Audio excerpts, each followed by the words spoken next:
Irmãos e irmãs, eu gostaria de, ao iniciarmos este momento em que nós voltamos o nosso olhar para a palavra de Deus, o momento da liturgia da palavra, do qual nós nos colocamos para ouvir a palavra de Deus, e esta palavra que gera frutos de conversão no coração que acolhe.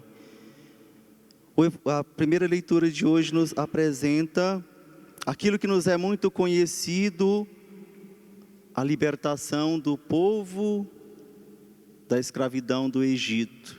O povo de Israel, que então sai para então ir ao encontro da promessa do Senhor de libertação para uma terra, do qual eles poderiam voltar para a sua terra, mas no entanto esta travessia nós vemos que não foi acolhida como sinal de libertação ao primeiro modo.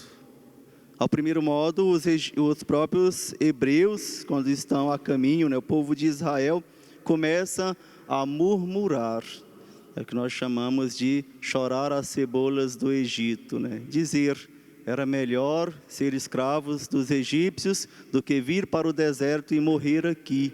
Será que era por falta de sepultura que nos trouxestes aqui para morrer no deserto, E assim começa as murmurações deste povo, com medo daquele que o perseguia, Com medo dos egípcios que estavam logo às suas costas. E nós ouvimos então que o Senhor irá mostrar o sinal, e pedem para que eles não temem, mas mesmo assim eles estão ali, e pedem então para que não temais e permanecei firmes. Esta é a palavra que Moisés vai dizer para eles. Permanecei firmes, e vereis que o Senhor fará hoje para vos salvar. E vereis o que o Senhor fará hoje para vos salvar. Caríssimos irmãos, nesta leitura de hoje nós podemos muitas vezes ver a nossa vida, a labuta do nosso dia a dia, as situações que nós passamos, e termos um grande cuidado para também não sermos como estes nossos irmãos, do qual começamos a murmurar, e murmurar muitas vezes nos fecha para ver a ação da graça de Deus acontecendo. Quantas vezes nós nos fechamos aos nossos pessimismos, aos murmúrios, à nossa falta de fé, à nossa falta de ânimo, e vamos dando tudo por acabado diante de situações. E muitas vezes o sinal nos é apresentado, muitas vezes tão claro, tão simples, mas passa despercebido, porque nós estamos voltados para dentro de nós, nas nossas indecisões, nos nossos medos, nas nossas murmurações, e acaba que se torna um obstáculo para ver o sinal da pura graça de Deus acontecendo na nossa vida. Então o que nós podíamos pegar então com esta leitura de hoje é justamente murmurar menos, E ouvir a graça de Deus, ouvir a sua palavra acontecendo, mesmo em situações que nós não temos explicações de imediato, E situações que muitas vezes nós não temos a reflexão imediata, nós não temos ali a compreensão de imediato, por que acontece isso, aquilo, Mas acolher, viver com o Senhor, sabendo que o Senhor se faz presente em todas as situações de nossa vida. E no Evangelho, Jesus fala novamente que outro sinal não será dado, a não ser aquele sinal de Jonas.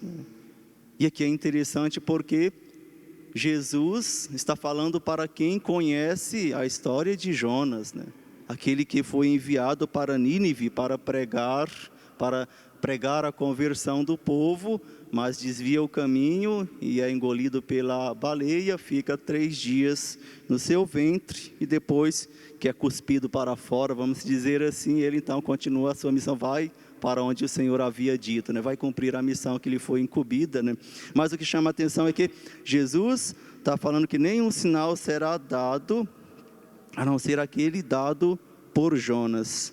Então nós poderíamos dizer então, que sinal Jesus é, que sinal ele é, se outro sinal não será dado, a não ser aquele de Jonas que ele está falando.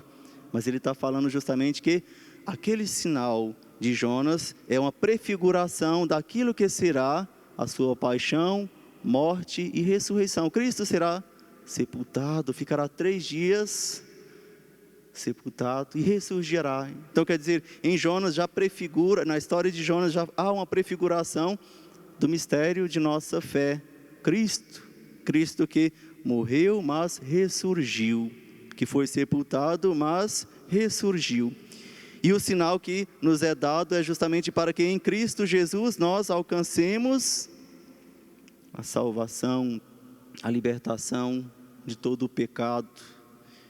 E ao mesmo tempo também em Jesus continua aquilo que sempre a palavra de Deus convocou-nos, a conversão do coração. A conversão quer dizer isso, voltar o coração para Deus, voltar o coração para o Senhor.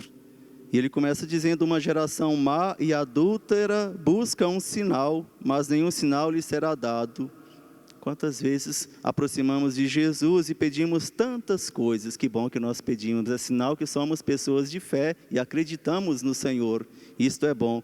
Mas muitas vezes a gente esquece de pedir: dai-me, Senhor, a graça da conversão diária do meu coração, dai-me a graça da conversão.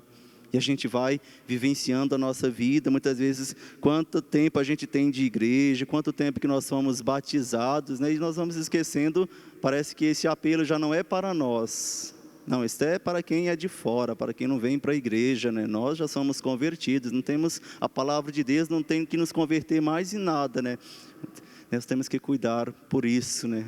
Que podemos dizer: eu já tenho 20 anos de batizado, 50 anos que eu sou paroquiano de Santa Ana, né? Paroquiano de São Francisco, né? Eu tenho tantos anos de padre, né? Não tenho nada para me converter. Isso, quem tem que converter é quem ainda não escutou a palavra de Jesus, a palavra de Deus, quem não escutou o Evangelho. Eu não preciso disso. Muitas vezes nós temos que sempre olhar como que nós apresentemos diante do Senhor, como que nós andamos escutando a sua palavra. Será que esta palavra de Deus ainda nos provoca a conversão do coração, ainda nos chama a atenção? Porque quando não estiver mais provocando nada, aí a gente tem que olhar para ver se eu realmente estou acolhendo a palavra de Deus como ela deve ser acolhida, porque a palavra de Deus transforma, né? Se eu realmente não estou deixando a minha vida ser transformada pela palavra do Senhor, então vamos ligar o pisca-alerta e vamos meditar a nossa vida cristã, refletir a nossa vida cristã e, claro, iluminado pela própria palavra do Senhor. Então, caríssimos irmãos e irmãs, hoje nós também celebramos nesta novena, o 3º dia, né, de 150 anos, né, de existência desta comunidade de fé, Paróquia Santana, né? Então, quantas histórias nós não temos, né? Quanto sentimento de gratidão nós não temos, né? Quantas pessoas não passaram por aqui e construíram a história, e nós aqui estamos também construindo a história da Paróquia Santana, e nós então queremos fazer o quê? Olhar com um olhar grato a Deus. Sabemos que 150 anos também teve os seus desafios, teve as suas dificuldades, mas como que as gerações foram passando por estes 150 anos, passando com o espírito grato pelo Senhor, conceder-lhe esta graça de poder ser igreja, de escutar a sua palavra, de ser uma comunidade de fé. Então é o momento também de nós rendermos graças a Deus por tantas pessoas que fizeram e pelas pessoas que fazem parte desta comunidade, com o coração grato, né? Nós começamos falando com as murmurações, né? Mas com o espírito e o coração grato, né? E aqui nós nos perguntamos, diante da comunidade, o que nós temos? Mais queixas, mais murmurações, mais reclamações ou mais gratidões? Espírito grato pelo dom da vida, espírito grato pela vida de cada irmão, o dom da vida de cada irmão, pela comunidade de fé que é a Paróquia Santana. Então, com qual postura nós nos colocamos para celebrar 150 anos desta comunidade paroquial Santana? Então, peçamos ao Senhor que nós possamos ser gratos a Deus pelo dom de sermos comunidade de fé, pelo dom de sermos batizados e testemunharmos a nossa fé, vivermos a nossa fé em comunidade. Louvado seja o nosso Senhor Jesus Cristo. Para sempre seja louvado.